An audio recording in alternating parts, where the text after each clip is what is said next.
It's one of the most legendary rivalries in corporate history. Almost everyone has an allegiance to either Coke or Pepsi. But which soda dominates the market? And which surprising companies do these beverage empires own? Today we're looking at the classic clash of the titans, Coke versus Pepsi.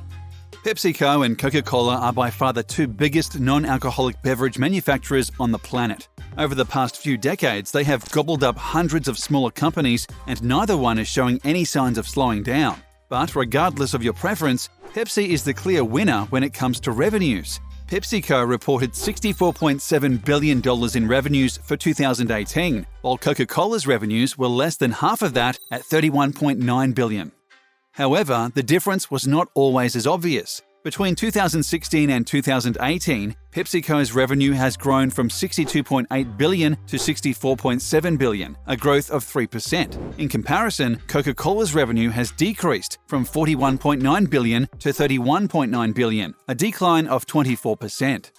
The vast difference in growth rates is due to Coca-Cola refranchising its bottling plants, which has led to a steady decline in revenues, which was exacerbated by decreasing demand for carbonated drinks. On the contrary, PepsiCo benefited from growth in its food and snacks portfolio and its acquisition of SodaStream.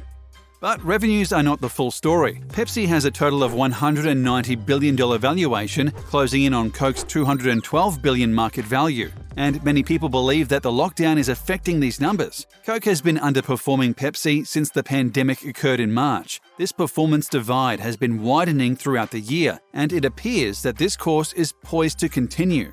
The main issue is that Pepsi has been diversifying its holdings for years, whereas Coke still makes the vast majority of its profit from carbonated drinks. As consumers move away from soda and unhealthy beverages, PepsiCo has been filling the gap with healthier snacks. That has made all the difference in recent years, and Coca-Cola is struggling to catch up. The list of brands owned by Pepsi is seemingly endless.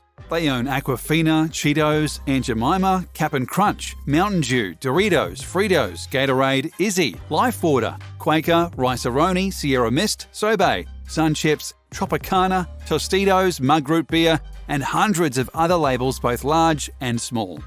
However, Coke owns its fair share of brands as well. The company is responsible for Bacardi, Costa Coffee, Dannon, Dasani, Sprite, Dunkin' Donuts, Fanta, Fresca, Fuse Tea, Honest Tea, Minute Maid, Odwalla, Seagrams, Schweppes, Tab, and Vitamin Water, among numerous other brands. In fact, Coke makes so many different beverages that if you drank one per day, it would take you over 9 years to try them all. If every drop of Coke ever produced was put in an 8-ounce bottle and laid end-to-end, they would reach the moon and back over 2,000 times. Coca-Cola has a product portfolio of more than 3,500 beverages and 500 brands, spanning from sodas to energy drinks to soy-based drinks. During lockdown, people stocked up on snacks rather than sugary drinks, and PepsiCo reaped the benefits. In addition, more than 50% of Coke's revenue comes from out-of-house locations, like bars and restaurants, which were closed during lockdown.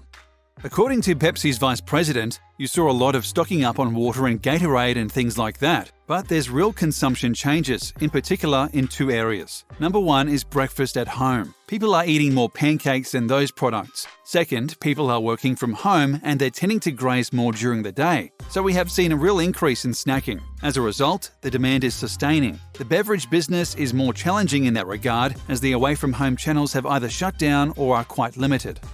First, the food and snack brands give Pepsi a ballast against health concerns and other headwinds around soda. Soda sales in the US peaked in 2004 and have been on the decline in Europe and other markets in recent years. Diet soda in particular has been hit hard by concerns about artificial sweeteners like aspartame, and consumers have switched to alternatives like bottled water, coffee, seltzer, and coconut water, among other options. With less exposure to soda than Coke, Pepsi has weathered these challenges better than its chief competitor. Pepsi's beverages are also more weighted to non-soda categories, with brands like Tropicana and Gatorade. Second, Pepsi has less exposure to restaurants, where beverages were already at risk due to the rise of takeout and delivery apps like Grubhub. Consumers are less likely to order a drink with a takeout or delivery order than they are when they dine in, and during the pandemic, dine-in restaurant service has been decimated. Both companies have struggled to grow in recent years because they have reached total market saturation. The stock market is based on a model wherein companies must grow in order to appear successful. Soda seems to have permeated every corner of the earth at this point, and the public's thirst for these unhealthy drinks is waning. So exactly how much of these rival beverages is consumed every day? Not even counting their other brands, there are an estimated 1.7 billion servings of Coke consumed every day. That means that more than 3% of beverages consumed daily are Coke. Soda is the main source of calories in American diets, with the average American consuming more than 10 pounds of sugar from soda alone every year. Pepsi lags far behind this number, with consumers drinking fewer than 500,000 servings each day. So when it comes to the competition between which drink is more enjoyable, Coke seems to be the clear winner. Although Pepsi is doing better in the short term, it would be wrong to totally discount Coke. Coca-Cola's $35.1 billion in revenue makes it the 84th largest economy in the world, just ahead of Costa Rica. The Coca-Cola brand is worth an estimated $74 billion, more than Budweiser, Pepsi, Starbucks, and Red Bull combined. And although Coca-Cola revenue was 38% less than PepsiCo's last year, Coke generated more in soft drink revenue, around $28 billion versus $12 billion. Both companies know that they are not likely to win new customers without aggressive marketing. Coke spent $3 billion in 2019 alone, whereas Pepsi spent $2.3 billion. It appears to be paying off. The red and white Coca-Cola logo is recognized by 94% of the world's population. Coca-Cola has also reported that its name is the second most understood term in the world, behind OK. Coca-Cola spends more money on advertising than Microsoft and Apple combined. And the two companies seem to be getting desperate. In 2018, Coke announced new Diet Coke flavors and a sleek new can. The campaign was aimed at a younger crowd. The new flavors, like ginger lime and zesty blood orange, call to mind different variations of trendy LaCroix seltzers. Millennials are now thirstier than ever for adventures and new experiences, and we want to be right by their side, Rafael Acevedo, the group director for Diet Coke in North America, said in a statement about the new look and flavors. We're making the brand more relatable and more authentic. Coca-Cola spent 2 years on the relaunch. We would love to at least stop declining, if not get into growth, CEO James Quincy told analysts last week.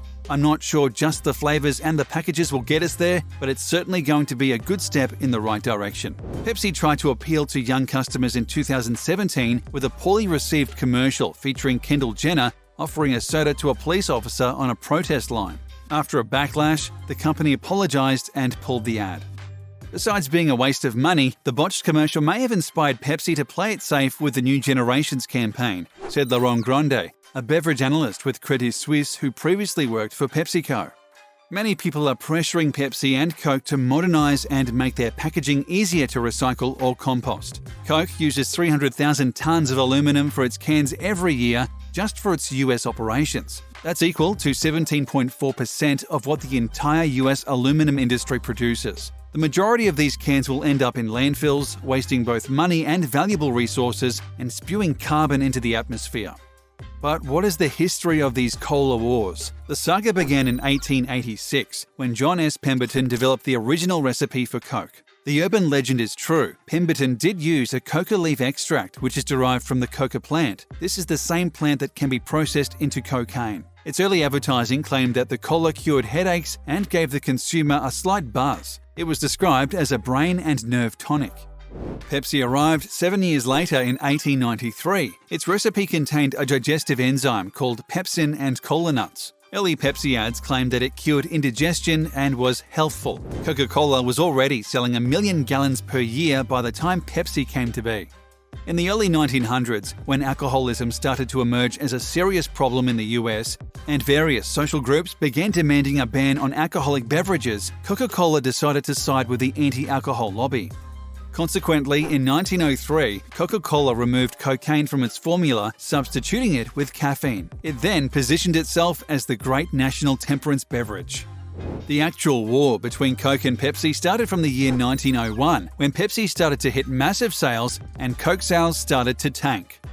Coke developed its iconic contour bottle, got big name endorsements, and expanded to Europe. Meanwhile, Pepsi went bankrupt because of World War I. During World War II, Coke set up a bottling and manufacturing plant in Germany, which at the time was under Nazi rule. Coke's other drink Fanta was formulated there. In 1947, Pepsi broke the taboo of directly addressing and showing Black Americans in its ads. Decades before Black Lives Matter, Pepsi named African Americans in top jobs, making PepsiCo the first big American firm to do so, staring down racists, including the Ku Klux Klan, which organised a boycott. Fast forward to 1975, when Pepsi launched what has become the definitive taste test, the Pepsi Challenge. The tests, which took place at malls and shopping centres, saw a Pepsi representative ask members of the public to blind taste two cola drinks, one Pepsi, the other Coke. Invariably, the result in the commercials was that most consumers preferred the taste of Pepsi. The Pepsi Challenge has been featured prominently in much of Pepsi's TV advertising. Coke later decided to play Pepsi at its own game, when in 2009 it ran a promotion reminiscent of the Pepsi Challenge, trying to persuade consumers that its Volt drink tastes better than its rival's Mountain Dew. Many people credit the true beginning of the cola wars to Donald Kendall, PepsiCo's legendary former boss. A gifted salesman, he rose quickly through the ranks from his start on the bottling line to become the firm's top sales and marketing executive at the tender age of 35. 7 years later, he was named CEO. In 1974, he injected a dose of fizzy capitalism into the Soviet Union, which allowed Pepsi to become the first Western product to be legally sold behind the Iron Curtain. By the time he stepped down as boss in 1986, PepsiCo's sales had shot up nearly 40-fold to $7.6 billion. His legacy continues to shape the industry. In the end, it all comes down to personal preference. Only you can answer the question: Coke or Pepsi?